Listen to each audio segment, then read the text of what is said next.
the Freedom Factory, brother. Did I do it right? I have a LaCroix and I'm at the Freedom Factory. Is this how you do it? It's a enough. lightly flavored sparkling water that's lemon. Okay, here we are today at the Freedom Factory with Brian doing an interview. Thank you to Cletus and Alan over here. We're so appreciative to use the place. This is the first ever outside event, they told me, so I'm super excited to be here. All of our drivers are super excited to be here. Let's get this out of the way. Sponsor roll. Thank you so much to BC Racing Coilovers, Y-Plate Imports, and ECU Master. All those guys have supported the entire journey. Thank you so much to these sponsors. Please go to their websites. Please go buy something from them or just say hi or anything on their social media. Say thank you for your sponsoring Drift Week. I would super appreciate it. Ooh, if you direct message them on Instagram, that would be a huge thank you. They'd probably rather you buy something from them, but probably direct messaging is nice too. So here we are today at the Freedom Factory, and I'm talking to Brian, who is, say your whole name? Brian Page Howell. All right, and I want to say I think he's winning Drift Week so far. He has driven so much. How many laps? We're not even done yet. I can't count. More than 300? Maybe around there. He has driven so much. His car has not broken at all, not once. He is driving on the street everywhere with no support. They're going to dinner, they're going to like have fun outside of the drifting. They just pack up at the end of the day. They're self-sufficient with their tires and wheels. Like, it's amazing. How many tires have you gone through? 12 so far. 12? So you're literally going through one set per day? Yeah. That's insane. And you're getting at least 50, 60, 70 laps per day probably? Exactly. And you're doing, he's so quiet, this is gonna be so hard. It's just Should I gonna be me talk louder? talking. Yeah, talk louder and talk Okay. more. Okay, so what's the best part about Drift Week? Meeting all these people have been amazing. New tracks have been amazing. Like Mid-Pond we were just at was epic. It was so beautiful. Just driving with all these people that I've always wanted to drive with. Like, I got a dent on my other door from Adam LZ.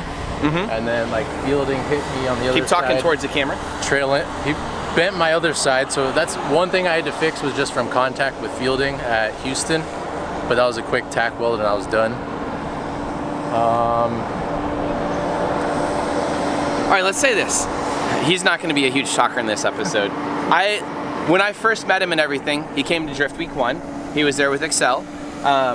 I was just totally wrote the car off as a clown shoe. I was like, ah, cool, whatever. Didn't really think too much about it.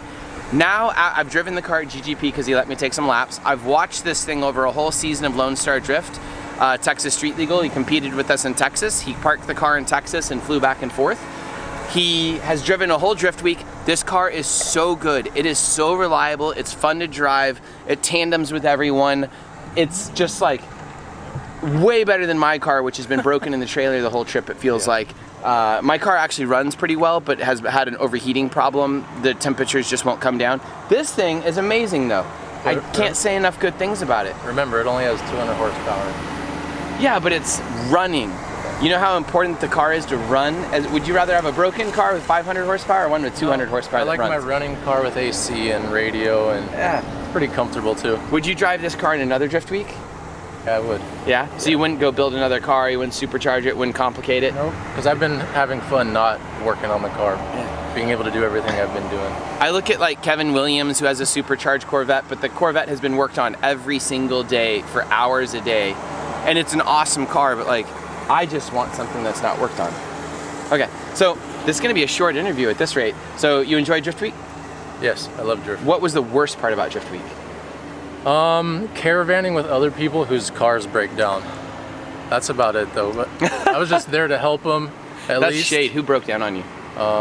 Tyler with his 240, Wout with his E46, the other E46 with the all of the them. red E46. Who else did I try to help? I think that was it. And you never then, broke? Yeah, we stopped for Danny Puckett. The wheels didn't fit. We never broke. You could always We should have had park, Sarah. up here. His girlfriend has been with him on the whole trip too, and came to all the events this year, and has been a huge trooper. We should have had her come down. She could talk about everything, but that's okay. Look, we have a Dukes of Hazzard car here, General Lee. Interesting. It just happens to be something that we parked down here in the middle of Freedom Factory. So, when would you be ready for another Drift Week? Once this is done, let's just keep it going. I don't have to do anything to the car. How long do you think this car is going to last like that? I'm sure there's gonna be some maintenance items that start giving out, but nothing yet. So I can keep him talking. What are the exact modifications you have to the car? Which ones are necessary? Which ones are not? And like, what's the secret to this? Talk to the camera. Just so everyone knows, everyone calls it an M coupe. This is a non-M coupe that I picked up for $4,000. I stuck a S52 in it because normally they come with a M52 2.8, so I got a little bit more horsepower. And then I did all the BMW maintenance items, like I did the engine mounts because those like to fail. I did bigger radiator. I did all kinds of sensors. I put new everything so I don't have to worry about it failing. I've got little parts bin of backup parts just in case. And then I'm on Seika coilovers. Castro helped me build the engine. And I did my own cage in it just in case we did New Jersey where we needed it, but we don't need it anymore, so it's in there. We filled up the AC before we left for Texas. And that's the important part. That's been running perfectly. I mean, basically it's stock otherwise, welded diff. What size tires make this thing work and what pressures? So I haven't driven the 180 treadwear Kendas, and now that I am, they're at like 100 psi. They are grippy as hell. And then do they work okay? Yeah, cool. I also built that custom rack. If you want to check that out, it just attaches the stock little ski rack thing. Stock little location. I put the Harbor Freight trailer box on just so we could fit more. We've got the whole hatch filled up with everything because we haven't stuck anything in your trailer. It's all oh, I know. in Thank our car. God. Thank you so much.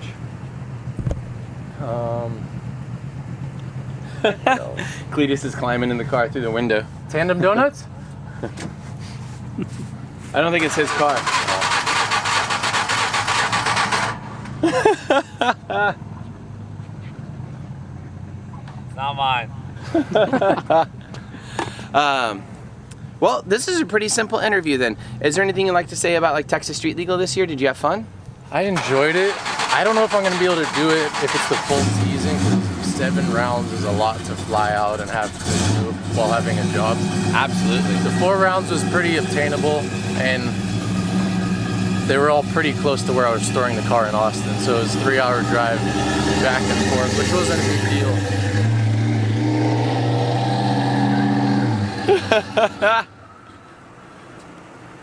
Oh, it died.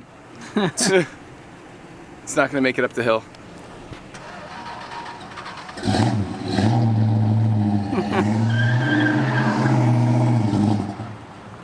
Did that again. It's going to be a multi-part thing. Keep going. What else should I say about it? What was the worst part about traveling from a distance from California to do a series in Texas? Like, did it add significant cost or not really? It was just the time, or?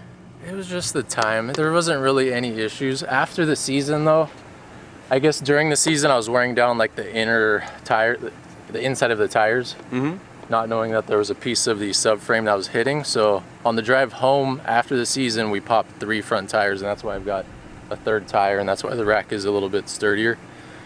But other than that, like, I didn't have to fix anything during the season either. Is there any benefit to doing one of these over like an E36? I only did it because it's unique. These the Z3s aren't as competitive. They're a little bit harder to drive and transition a lot quicker. But it's more fun of a car to drive because you're like sitting on the back wheel, like you're like looking at the edge of the track as you're on the edge of the track. All right, well that's easy. Nothing you want to say? You're like, I'm a man of few words. This is true. I mean, what do people usually talk about? Oh, we talk about everything. But we lead each other in conversations typically. You don't have to talk about anything you don't want to. You want to show them around your car? Go show them. So here's the cage I did. This was the first cage I've ever done. So I've gotten better over the years, or over the months, I guess. Interior's pretty stock. Drift HQ handbrake.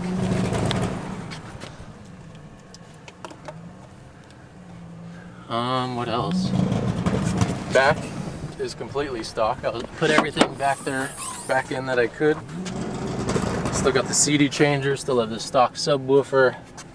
Try to keep it as clean as possible. And then yeah, so here's the roof rack. It's all just completely custom. I ended up hammering some tube to get it to squeeze in here, and it's got 10mm bolts that fit in there. So one of the things I'm jealous about is you're street drifting, you're doing all kinds of stuff, whereas all the cars that have little trailers, they can't do that stuff. Yeah. Me in the big trailer, I obviously can't do that stuff. I'm not gonna unload a car and do all that. This is like the idea of Drift Week, is run what you have a ton of fun in it, have a blast, make it from place to place to place without working on it too much and making your life too miserable. This looks like it's very enjoyable and very simple. It's still, I'm still able to drift it with everything loaded up, everything on the rack. That's ridiculous. And then here's Adam LZ. That's a pretty high dent. What hit you? It was his bumper, I think. The I didn't bumper leave did him that enough much damage? I was like on his door and I didn't leave him enough room to transition, so he kind of transitioned into me, but whatever. That's funny. As long as he doesn't hit these, which are specific to Z3 coupes, and there's like one left in the world or something like that, so I'm good. You'll have to start getting good at fiberglass and making your own fenders. Yeah. All right. Well, and it's a stock engine, so not much to see there. No, but it looks good. It's clean. All right, let's see it. Can you pull up on the hood? Yeah. I don't know where your hood release is. It's dirty, but... And you said you built it? Is it a built engine, or you just mean no, you rebuilt basically just maintenance items. Like oil pan, baffle is in, the oil nut is welded on. I got a 4 Loco catch can in Beam Team Purple, which matches this. I even made little margarita harness attachments, because when you swap from M to non, the non-M is like a small little piece. This is like from E36, so we had to like kind of cross over, cut wires and do that. So I had to make my own attachments for that. Oh, it's beautiful. It looks like stock. I love it. You even got some zip ties in there. Yeah, that's... Is it electric fan or stock fan? Nope, stock fan. Well, it's a diesel fan, so it has this outer... Okay, to protect whatever, it. yeah. So Very cool. It's way stronger. I need to do that. All right, well, I think we're done with this. Thank you. Wow, that echoes crazy. Hear that? Yeah. All right, thank you so much. Go have fun, go drive. This is probably one of my favorite cars from Drift Week, just because it ran the entire time. You had so much fun. It meets the whole point of the entire adventure. I thought the E46 M3 was not going to break, but it did, and this didn't break. So, Yep. Oh, that's Just the little Vanos line, which wasn't a big deal. yeah, just broke an oil line. Look at all these nice little touches. Well, that's He only makes nice because little- that's only because No, but I mean, like, that's a nice little bracket piece. I like that. This is what it's supposed to look like. Oh, this is when you hit like This was patty. Yeah, I was in the car for this one. All right, go drive. Get out of here. How many times have you lifted the hood this trip? I just checked the oil. That's about it. Every day? So yeah. Good. All right, that was an easy episode. Bam.